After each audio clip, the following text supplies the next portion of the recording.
Hello and welcome. Hope you're all okay. Now, today I'm back. Of course, I've received some of the requests around writing the literature review. So I thought that, why don't I actually speak about it? Because, of course, this is a process and you need to do a lot of planning. And I thought that those of you are struggling to write a literature review, this might be your starting point, just to get your heads around how it works, why it works that way, and how you can plan. Because literature review is a crucial component of any research project or academic paper. So, because it serves several important purposes, including establishing the context, so you're thinking about, okay, what is it that we want to research? Why is it important? Literature review helps you to establish the context of the research by providing a comprehensive overview of the existing knowledge and research in the field. And it helps you to identify the gaps in literature, highlight the strengths and weaknesses of previous research, and provide a foundation for the current study, which is really very, very important when you're addressing things like or writing literature review. Now, identifying research question is possibly where you start. So you start the literature review. The literature review actually helps you to identify the research question and hypothesis that needs to be addressed in the current study that you're doing. It can help to refine the research focus and provide guidance for the methodology, data collection, and analysis. Providing a theoretical and conceptual framework, again, one of the very important components of a literature review, and it provides a theoretical conceptual framework for the study, which helps you to position the research within the broader literature and clarify the theoretical assumptions underlying the study that you're doing. It also helps you to identify research methods. So literature review helps to identify the appropriate research methods and techniques. Now, when we talk about research methods, of course, there are research methods to collect your data, but also research methods to analyze your data. So say, for example, if I'm talking about collection of data, then one of your research methods might be the interview. And then you go on to actually analyzing that interview by employing thematic analysis. That's the methodology for your data analysis. So there are techniques to both collect and analyze data. And that's the chapter where you need to actually write about all the methods as well. There is a specific chapter called the methodology chapter. We will again look into it after this. Now, it provides the basis, the literature review provides the basis for selecting the most appropriate research design, or the sampling strategies. So are you going for snowballing techniques, or you're going for purposeful sampling and data collection methods? Okay. Supporting the argument, it also helps you. Literature review provides that evidence to support the arguments and claims made in your research paper. It helps to establish the credibility of your research and demonstrate the originality of the study. So overall, literature review is important because it provides a foundation for the research, and it helps to identify the research questions and hypotheses, and supports the argument and claims that you have made in the paper or in your dissertation. Now, it is an essential step in the research process and helps to ensure the quality and validity of the research findings. That's, of course, what is the purpose of your research. Now, how do you start it? So identifying the scope of your review, and that's where you start. So you determine the focus and the purpose of your literature review by asking yourself a few questions like, what is your research question, or what is the problem that you are trying to investigate or examine? Are you exploring a specific topic, or are you more interested in testing out a theory or a concept? So think about what is it that you want to explore, and in your research, but also what is the prior knowledge that you need to gain in order to investigate or examine your research question. So that's one of the very important things. Um, then you're thinking about how to conduct the research. So and that's one of the area again where you're trying to think about okay, what are the relevant academic databases that I can look at? What are the journals I can look at? What are the books I can look at? You might also think about keywords, phrases, or even the Boolean operators to efficiently search for articles that match your research question. And that's also very, very important because through that, you are trying to then think about, okay, um, you know, I need to look for more books, or I need to look for more journals, or this is what is readily available and this is what is not available. And therefore there is a gap. So identifying that gap is also a very important part of literature review. Next comes the evaluation of the sources that you do in your literature review. So critically, you evaluate the quality, relevance, and the credibility of the sources that you have looked at. You focus on the methodological approach, research design, findings, and implications of the studies as well when you are trying to evaluate the sources. So you're trying to find, okay, what are the methodological approaches this research has taken, whether that was good or something that they say that needs to be changed. So you're trying to gain as much understanding, knowledge around that research area.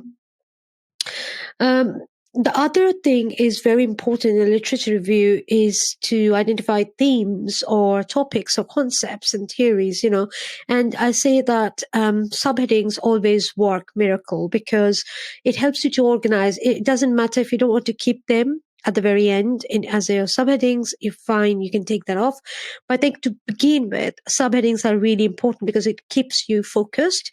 So group the literatures based on the themes, topics, and concepts of theories. So depending on what you're looking at, you're then grouping them together, create subheadings that then reflect these categories to help readers navigate through your review easily, so it makes much more understandable. And then when it comes to writing the review process, of course, I'll come to the criticality in a minute. But when you write it, you always start with an introduction that provides a background on your research question, the purpose, so a rationale to why this research is important and what's the purpose and scope of it. The advice is always to take a narrative approach to summarize and synthesize the literature, cite and reference the sources appropriately using a citation style that was recommended by your institution or by your supervisor. And that's very, very important, okay, that you follow that because, of course, a lot of thing about the dissertation is that you're claiming your originality. Which comes more in the findings chapter. But when you write the literature review, it is more about you understanding the bigger narrative around that topic, and that's what you're bringing in. Therefore, sources are very, very important in that stage. Once you've finished it, of course, you want to edit and revise. So I'm just going through the steps. So this is more like a final step. And then we will look into the process. So what actually we need to do before we get started on the literature review. So edit and revise and ensure that the literature review is cohesive, it's logical, it's error-free.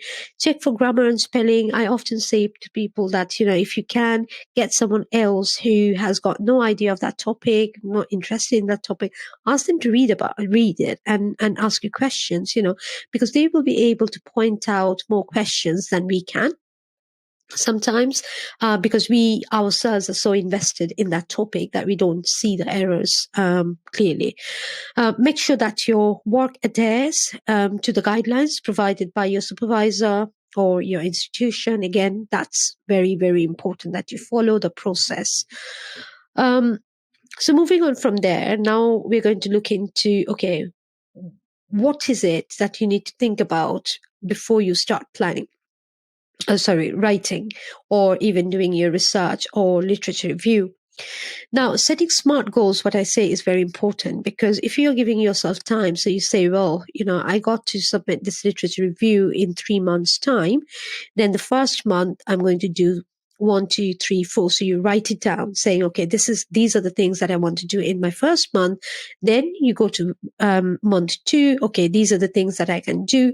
What that means is that you're making smart goals, means they are very specific. They can be measured. So you know exactly what you have done by the end of the month, and they're attainable. So don't give yourself too much, don't be over ambitious or ambitious over the goals, just keep it smart and keep it more consistent over the time, and you know that it's more realistic, that you can actually achieve, and also it's time bound. So don't say that I'm going to do 10 different kinds of things in a day. That's not possible. So and use those smart goals as milestones as well, so which kind of helps quite a lot. And you can do smart goals for each of the sections of your dissertation. So you can start by looking into the literature review, setting up some smart goals, then moving from there to the next part, which is more methodology. So one by one, of course, you get there. Now, as I was saying, that one of the very, very important thing for a literature review is its criticality. And the criticality, as I say here, is an essential component, and it involves the process of evaluating and analyzing the quality, relevance, and significance of the literature in a specific research area that you're looking at. So criticality in literature review helps to establish the existing knowledge base. And it also helps you to identify some of the gaps in the literature, and then it helps you to determine the research questions that needs to be addressed. And you can do it in many different ways. So first of all, by analyzing the strengths and the weaknesses of the literature, and this involves examining the methodology, research design, sample size, data analysis, and conclusion of each study to determine its quality and reliability. You can also identify the gaps in the literature, and what that means, that where there is a lack of research or where the existing research is inconsistent or inconclusive. So you can identify them, and then what you can propose is that you are actually building on top of that. Synthesizing the literature involves summarizing and integrating the findings from multiple studies to develop a comprehensive understanding of the research area. Yeah. And then finally, critiquing the literature. Now, this involves evaluating the theoretical frameworks, assumptions, and limitations of the literature to determine its relevance to the research question. Again, this is something which is quite crucial. So overall, the criticality in the literature review is not an optional one. It's an essential one for identifying the state of the art in a research area, establishing the gaps in the literature, and guiding the development of research questions and hypotheses. So never skip this step. Okay. So thank you very much for listening so far. And thanks for watching the content. If you've got any questions, you can get in touch with me. You can send me your questions. And of course, what I will try to do over the next few days is to look into different other sections of the dissertation and try to bring more contents around methodology, but also go a little bit more details around literature review. But keep watching, stay tuned. Please do subscribe if you like the content. I'll see you soon in the next one. Thank you. Bye.